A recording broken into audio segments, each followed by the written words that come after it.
Hello, everyone. Yes, it's me. It is going to get cold again, supposedly today, tomorrow. I mean, we're talking below zero. That's pretty cold. We had 1 year 20 degrees below zero at the farm. 1 year, I remember. And you could, before I went out to the barn, about 7 or 8 o'clock in the morning, I stood there at the gate out from the garage, and you could hear the trees cracking out in the woods. It was amazing. The air, because we're so high up in the mountains, the air was the crispest, clean, most clean air I've ever experienced in my entire life. It was so it the looking out into it, and I remember there was snow on the ground, this, that, and looking out into this winter wonderland that was so clear, that the air was so clean that everything else was really clear and perfect, just perfect. Yes, it has to reach temperatures so far below in order to experience that. Yeah, it was a very cold morning, I remember. It's like, oh, thankfully we have a log house. We built a log house and a log barn. And when all the windows are closed up in the barn and the animals are all in, yes, it they create their own heat, and it's quite a bit warmer in the barn than it is outside. We've never lost, and still chickens roosting out in the trees. I'm not kidding. They don't want to go in their warm chicken coop, and they all did just fine. Nobody froze to death or this or that. Okay, animals are a bit different. I wouldn't want to be out there for I don't know how many hours in that temperatures. I don't think humans, I don't think, survive that, right? Yes, animals are a bit different. Yeah, okay, not all. As I said, our chickens could have gone in the chicken coop. They didn't want to, and everyone else in the barn was nice and toasty. Uh, so it's going to get really cold again, and I hope everyone will be all right. I hope that the power will stay on. Yes. And if not, I hope you all are prepared so that our workers from the power company and the internet companies and the phone companies don't have to go out there in I don't know what freezing temperatures, right? Risking their lives just because we're not prepared. Yes, right? Yes, yeah. And then when it's more safe, I know they'll be out there doing the best that they can. I know how it is in the mountains. Gosh, I let my power company and phone companies, I'll let them know. Do not, please, under no circumstances, have them go out there and risk their lives until it is safer. Yes? Yeah, that's what one does. But one has to be ready. Be prepared. Be prepared a little bit. Adjust. Especially now where we are getting all this warning ahead of time. Yes? Okay. All right, let's get going here. And then, if I remember, have a little update on something else, or just made my own kind of observations, and because that's all I can do, right? Yes? On that situation. So we are in the book of Jeremiah 5. Reasons for the invasion. And what am I going to talk about at the end? Yeah. Rove the streets of Jerusalem. Now look and inquire, see in her squares, if you can find one individual who does right and seeks the truth. Why would they all so bad? And I will pardon her, Yahweh says. Although they say, as Yahweh lives, they are in fact swearing a false oath. Yahweh, do your eyes not look for truth? Oh wow, that will go so much with what else I would like to say. Wow, this is unbelievable. You have struck them, they have not felt it. You have annihilated them, for they ignored the lesson. They gave set their faces harder than rock. They have refused to repent. I thought these are only the poor. They behave stupidly, since they do not know Yahweh's way or the ruling of their God. That's an interesting way to look at the poor. Of course, I immediately think of people just poor in whatever they got, right? Yes? Is this meant in a different way? I shall approach the great men and speak to them, for these will know Yahweh's way and the ruling of their God. Who are these men? Kings, princes? I thought they were not all that great either. But these too have broken the yoke, have burst the bonds, and so a lion from the forest will slaughter them. A wolf from the plains will despoil them. A leopard will be lurking round their towns. Anyone who goes out will be torn to pieces because of their many crimes, their countless infidelities. Why should I pardon you? Your sons have abandoned me, to swear by gods that are not gods at all. I fed them full, and they became adulterers. They hurried to the brothel. They are well-fed, roving stallions, each neighing for his neighbor's wife. Shall I fail to punish this, Yahweh demands, or on such a nation to exact vengeance? Well, at least here it's kind of portrayed as I would as well. I say this often, if men didn't want it, it wouldn't exist. It just wouldn't.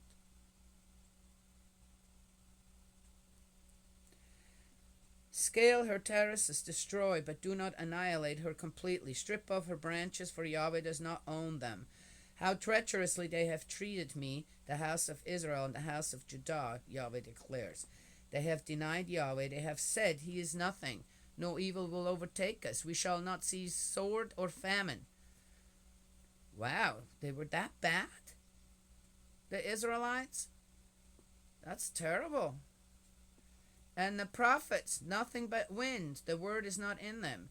Let those very things happen to them. Because of this, Yahweh, God Sabaoth, says this, Since you have said such things, now I shall make my words a fire in your mouth, and make this people wood, for the fire to devour. Now I shall bring on you a nation from afar, house of Israel, Yahweh declares, an enduring nation, and an ancient nation, a nation whose language you do not know, nor can you grasp what they say. Their quiver a gaping tomb. They are all of them fighters. They will devour your harvest and your food, devour your sons and daughters, devour your flocks and herds, devour your vines and fig trees, and demolish your fortified towns in which you trust with the sword. Wow. That's pretty harsh. Lesson to be drawn from the punishment. Did that happen? Well, yeah, they were, Israel was several times again enslaved by other nations. Lesson to be drawn from the punishment. Yet even in those days, Yahweh declares, I shall not annihilate you completely. And when you ask, why has Yahweh, our God, done all this to us? You will give them this answer. As you abandon me to serve alien gods in your own country, so you must serve aliens in a country not your own. Oh, that's an interesting one. Again, I've already talked about this. If you bring on misery on your own, well, then the consequence is you're going to deal with it on your own, right? Yes? Okay. In a time of famine, and how many innocent lives? How many innocent lives pay the price as well? Well, it is what it is. In a time of famine, question mark. There's a question mark next to that. Announce this in the house of Jacob. Proclaim it in Judah and say, now listen to this, stupid, brainless people. Stupid, brainless people. Freedom of speech here in the Bible. Who have eyes and do not see, who have ears and do not hear. Have you no fear of me? Yahweh demands. Will you not tremble before me? Who set the sand as limit to the sea? As an everlasting barrier it cannot pass. Its waves may toss but not prevail. They may roar but cannot pass beyond. But this people has a rebellious, unruly heart. They have rebelled and gone, nor do they say to themselves, now we ought to fear Yahweh our God, who gives the rain of autumn and of spring at the right season, and reserves us the weeks appointed for harvest. Your misdeeds have upset all this. Your sins have deprived you of these blessings. Ah, the balance. In a way, I'm reading this. It's very interesting.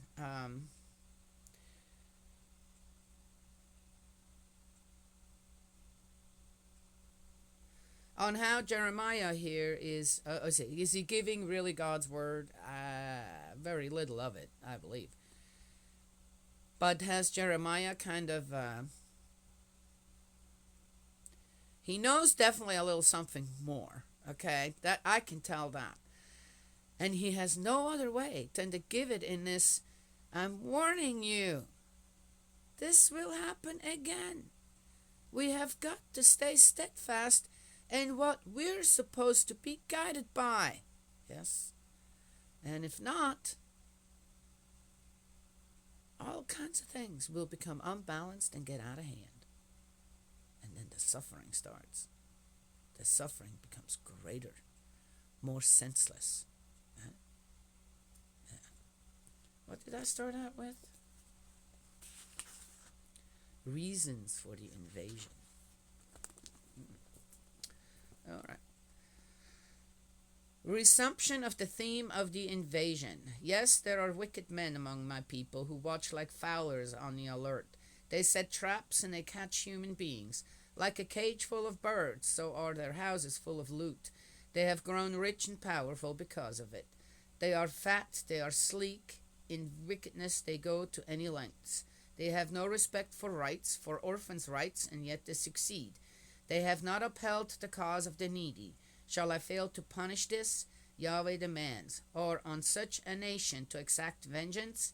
Horrible, disgusting things are happening in the land. The prophets prophesy falsely, and the priests exploit the people.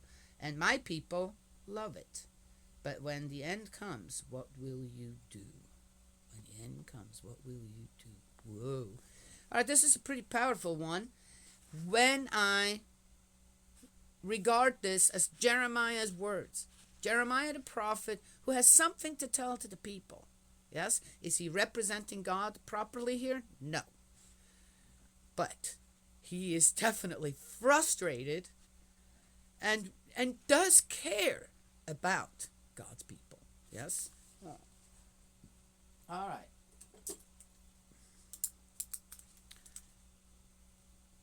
So, it's amazing when I read this on how, gosh, this could have been written today. Yeah, yes. I mean, really, when it comes down to it, it could have been written today. When it comes to the physical realm here on earth, right? Yes, us living here, in many places things seem to be okay. They're okay. There's some stuff happening, but for most people it's okay. Other places in the world, things are really bad to live. The thing is we can't see really what the spiritual realm looks like in all these places. Yes? And I think this is something that Jeremiah addresses there. And the more complacent, in a way, we become with, well, I'm fine, I'm all right.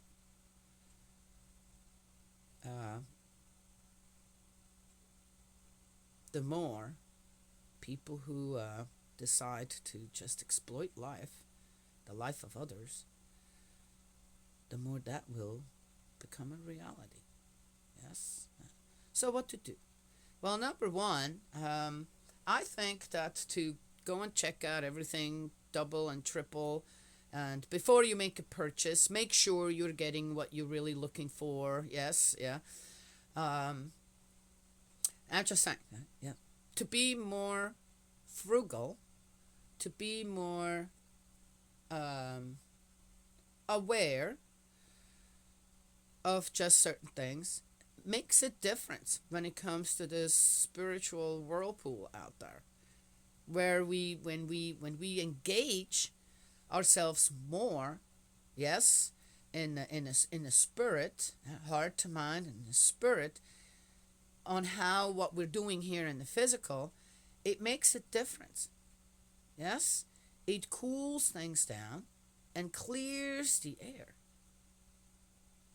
Just saying, it does really work that way. Yes, that then one doesn't suddenly become a part of a mob, even if it's just here on the internet. Yes, check things out first before, and do I need to be a part of this? Why am I being pulled into this? What's the reason exactly? Yes, and kind of look at things from more than just just tunnel vision. Yeah?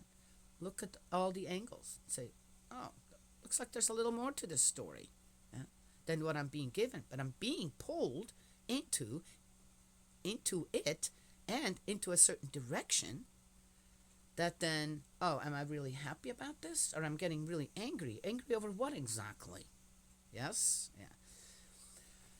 Well, anyway, so, and then there you go. Now we added on to the dark, murky stuff that's going on, rather than, wait a minute, let me go in and say, hey, what about? And start clearing the air a bit. Yes? Asking questions should never be a problem. So, I have a little time. Today is trial day for our beloved true mother. And I don't know how it's going to go, right? Yes, maybe for one reason or another, they come to their senses or something. I don't know. I tell you, though, one thing that I have thought about, and I'm sure others have, and noticed, and talked about, and written about. It is amazing on how the stories of Jesus' time and true mother here are running parallel. The same things are happening. A little different, but really when it comes down to it, in the same way. Some things are really sad to mention, especially about her children. But, so we'll leave that as it is. That's a family thing, as it was with Jesus and his disciples, which eventually, but sadly after his death, came to their senses and then did amazing work out there. Yes? Okay. Does that have to happen this time as well? I don't know. Huh? Yes? All one can do is pray and hope. Anyway, for the children. And of course, they have freedom of choice, freedom of will as well. I have no right to expect anything from them. But it is a bit sad to see how many of them have abandoned their own mom. Yes? Okay. So then there is the accusation of political involvement. Well, I'm not sure if ever at any time religion wasn't in politics and politics not in religions. It seems such a weird separation of state and church and state. Has that ever been true? Or is this again just something that people latch on to? They're just words. But when it comes to the acts, I don't think they've ever been separated. They can't be separated. So the interesting thing in South Korea when it comes to that is they passed something interesting just very recently, that church organizations couldn't be politically involved. Well, what does that mean? You can't be friends with the president if you're a church leader or a churchgoer? Well, wait a minute. I'm not getting it. Are all religions meant or just Christianity? Because the only religions that are attacked there in South Korea right now are Christians. It's Christianity, yes? Well, believe it or not, the Moonies we're Christians. That we just believe a little different. We have a little different idea on faith forward, but we're Christians. We're all Christians. We believe in the Bible. We believe in Jesus very much, yes? And we believe in the second coming, except we believe it's already happened with true parents. All right, and the blessing. Did everything always go right there? Probably not, but we gave it a go. So, and according to our beliefs, God's people once again are out there in the millions and millions and millions, probably a good billion or two now. Yes? All right. What I find interesting is, though South Korea, the government, just recently put that in place, that it is a crime for a spiritual leader, I guess any churchgoer too, to be politically involved. Or what does that mean exactly?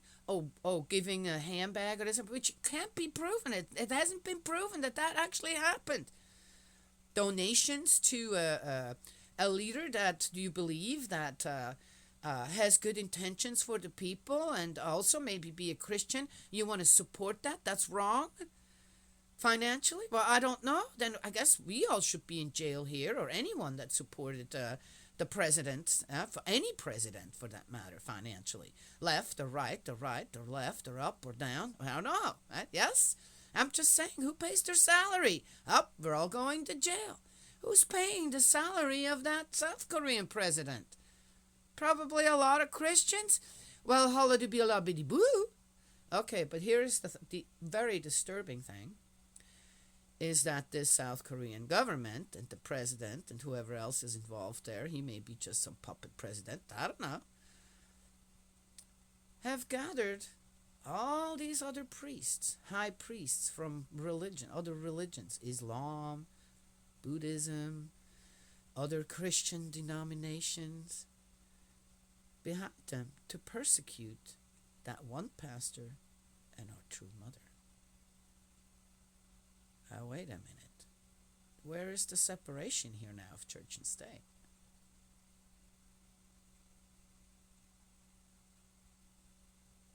That's interesting. Huh? They've gathered all these high priests around them to support the dissolving of these two churches and convict these two spiritual leaders. Isn't that a bit weird?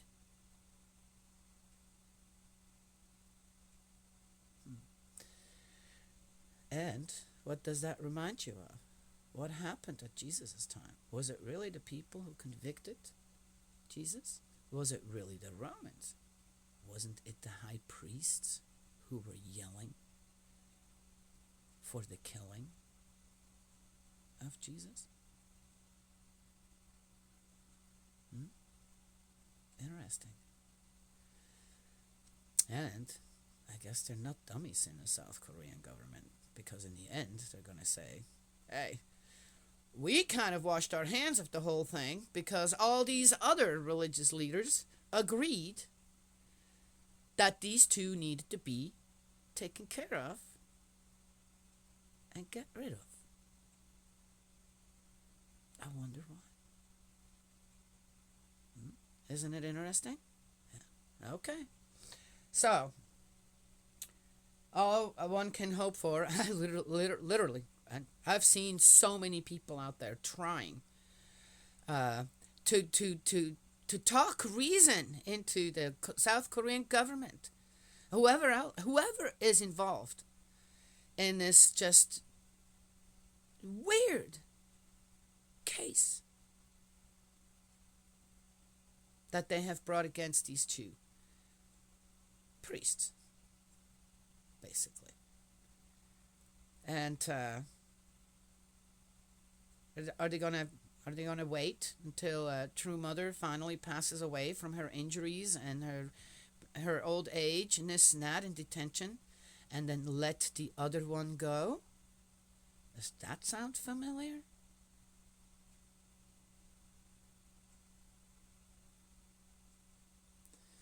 I think people should think, what time do we live in right now? What time do we live in? And literally, as I said, people have tried. They tried every which way to reason with the South Korean government to say, what are you doing? Look at who are you doing this to? People gave testimonies all over the world. Not enough. We need to pray for a miracle. And I sure hope our Heavenly Parent is listening. I sure hope that somehow we're going to do something so right that it will happen. That mother at least can go to the hospital and properly taken care of. People don't know this woman has been pregnant 18 times and given birth 14 times. She's a good mama. And she's a good mama for everyone in our world. Yes? Alright, that's all I have to share this morning. May Heavenly Parent bless and protect you, guide you, and embrace you with love. And I will talk to y'all another time.